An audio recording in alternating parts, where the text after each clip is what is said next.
Hey, good morning. I just want to make this quick. I want to give my thoughts on a few things that happened in the past week, plus show from Saturday and Friday, and like re-listening to some of my favorites of the year. First of all, Friday and Saturday went fucking excellent. Friday was pretty great. Excellent creep sets. Saturday was very special. Had an excellent time playing that show. It was nice to be able to play a nice loud gig again. Thank you, Tyler, for helping us sound good. Mini projects kick ass. Calico and Geeked, you guys are fucking awesome for sticking around on the bill and playing kind of on the later end. Mini projects too.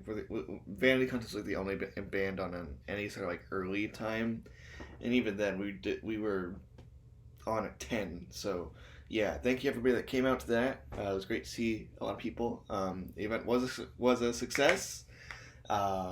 We sold a couple copies of the Eyes Open CD single. You guys can let me show you the little disc here. This is the CD single. It has some streaks on it, but I just thought it was kind of cool that that look there.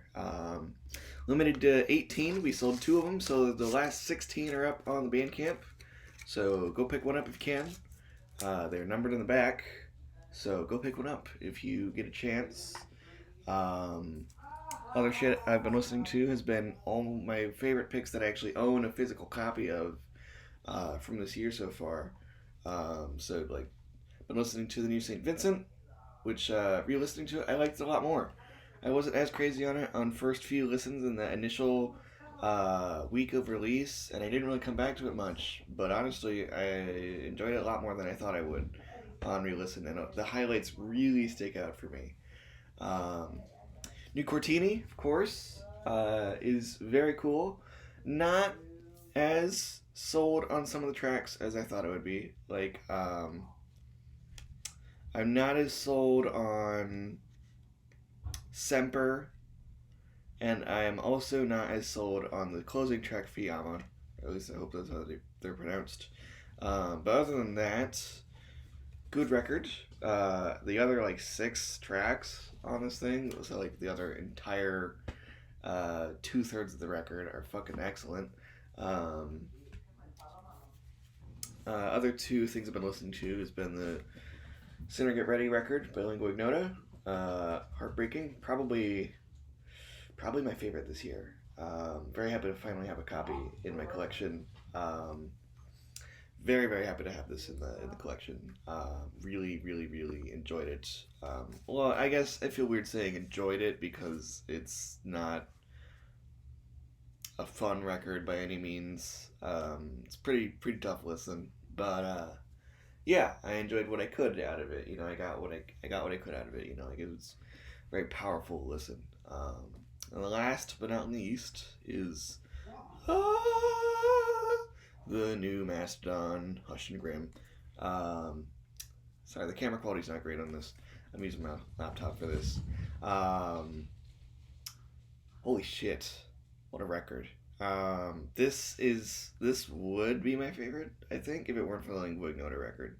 Cause goddamn, like I was going in kind of weary of like them talking about lots of collaborations and it being a double record, and I don't know. I wasn't disappointed by the singles, but I was definitely like, okay, these are definitely like the tracks that if I were not as in much of a great understanding of the band as I was, I wouldn't be quite as sold on this. Like I'm not like saying the singles are bad or anything, but like I feel like I've heard a lot of similar sounds from the main 2 singles, Tear Drinker and Pushing the Tides. The one that was like an exception though was Sickle in Peace. Holy shit, that track fucking rips. I love the jazzier main riff on it, like the I love that. I think this is one of their best in a long time. Not to say that anything really has been weak ever. The only one I can think of being weak was Call of the Mastodon, but that's like their first record, so they're shaking off a lot of those growing pains still on that one. And yeah, I really fucked with this record. This is an excellent album. I was totally over the moon listening to it. Not that it was like a ton of fun either. I gotta be real, this one is probably their darkest. There was not like any bangers, fun tracks on it. Like, it's a heavy listen. It's a slower listen too. It's a big, slow burn of a record. It's fucking long. It's like 90 minutes. Really good stuff though. I was very happy to finally fucking get the chance to listen to this because this has been like my most anticipated this year next to like The Dawn. So I was over the moon to finally get this fucking thing in my hands. I ordered the deluxe vinyl. I couldn't fucking wait for that. So I just went out and got the CD like the 30th, like the day of the Vanity Contest show. I picked up an actual hard copy just to fucking have this thing in my hands. And I am loving it. Yeah, this is a fucking tough listen, man. This is like, it's not like heartbreaking, like, it's not in the same sense of like Cinema Get Ready, but like, it's not, it's the themes of the record shine through very clearly. And I remember hearing somewhere, I forget what exact article, that Braun had been like experiencing the collapsing of a relationship. Hopefully things are okay with that, or as okay as they can be, so I'm hoping, like that whoever, whatever happened, it's, they've managed to process everything about that, and it really comes through in a lot more of the tracks with that context. Not only is it just about Nick John, their manager, but clearly it's about some pretty heavy shit processing the world, and the state it's in right now, and also processing the loss of a pretty major relationship in your life, as well as, understanding and working through the passing of their manager, which, like, that's a pretty apparent theme on the record. That's probably the most overarching theme, but like, it's not the main focus of the record. And honestly, I'm fine with that because like the story that they propose, or the overarching concept of like what happens when you die and how the afterlife works, sort of comes through. It doesn't totally take over the spotlight of the record, which honestly I'm fine with, because I've been okay with them like doing just loose concepts for a while now. Like, that's honestly just fine with me, because I think if they kept doing like full, like, okay, this is the story of the record, it would have gotten pretty hokey and exhausting pretty fast. Like, kind of like Coheed and Cambria, where it's like every record does not need to be a fucking concept album, guys. Come on. Not to say that the concept records aren't amazing, but like, when a band needs to shake shit up and do something different, I would be much more trusting and much more accepting of like Mastodon doing that, Not that Coheed's like a bad band or anything, but like, we don't need 40 different albums of the same fucking story keeping going through their whole career. Like, that's exhausting. No. But yeah, I fucking love this record. Definitely give it a listen if you like the band. If you're pretty hardcore like me into them, you'll definitely like it. Pain with an Anchor, The Crux, Sickle in Peace, basically the whole fucking first half of the record is excellent. The second half is definitely the more experimental, bizarro side of the music, and definitely the more I think the half of the record people are gonna be a little bit less quick to gravitate towards.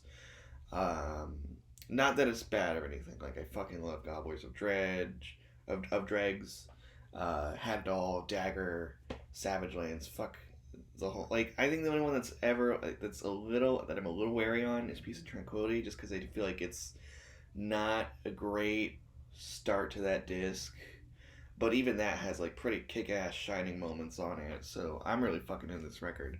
I reviewed it basically like the night of, like my initial thoughts, and I fucking loved the first couple listens through. I listened to it like 3 or 4 times the night it dropped, just to like soak it all in, and it was a great time. Personally, reminds me of when Fear Inoculum by Tool released, and I could not stop fucking listening to that. It was despite my feelings on the record changing, I still cherish that experience very much. Although I feel like this is a lot more likely to be sticking around than Fear Inoculum because they're using their time well and they're not dragging shit out more than they need to. Every track stays as much as it needs and gets what it needs to get done as soon as, like, basically it doesn't fuck around. You know, this record does not fuck around. It's pretty, like, yeah, it's long as shit, but like it's honestly pretty uncompromising with how it's telling its story and how it's making its songs mesh together. You know, I feel like that's a pretty big thing that a lot of bands in that prog realm fail to meet that kind of quota of, I guess, you could say. Um, so yeah, I fucking love the new Mastodon. We'll see how my thoughts stick around till the end of the year, when I really give everything another listen and give everything a definitive ranking. That Lingua Ignota record, that's gonna be a tough thing to unseat though. I'm gonna be real. That thing was unlike anything I've ever fucking heard. Whereas the Mastodon thing, like the Mastodon record, properly feels like, you know, okay, this makes sense to follow up Emperor of Sand and Cold Dark Place with. Like, that just makes perfect sense, you know, in the case of that. It feels like an expansion on both of those sounds and concepts and songwriting style and stuff. So I'm really into the new fucking Mastodon, man. It's great. It's kind of everything that's been going on this past week. Excellent fucking weekend. New Mastodon. Grr. Dying to get that. Yeah. Fuck. I'm not gonna have too much to put up as far as like vinyl I've been listening to, because like the new Radiohead got delayed. I'm half expecting the new Mastodon to get delayed. Yeah, shit. That new Radiohead one especially kind of bummed me out because that's not shipping till like fucking February. So, oh well, it'll show up when it shows up. It's fine. Yeah, that's kind of been it though. Nothing super crazy. Just enjoying life and enjoying new Mastodon and enjoying playing shows again. Yeah, go pick up the new single. It's out in 8 days, so go fucking give it a shot. There's a little snippet. Full track release is the 12th. If you want to hear it extra early though, and own an actual copy in your hands, CD singles are available. So go check out the Bandcamp. I dropped a new solo single. I'll be linking that too. Yeah, go hit up those links and stuff, and I'll see you.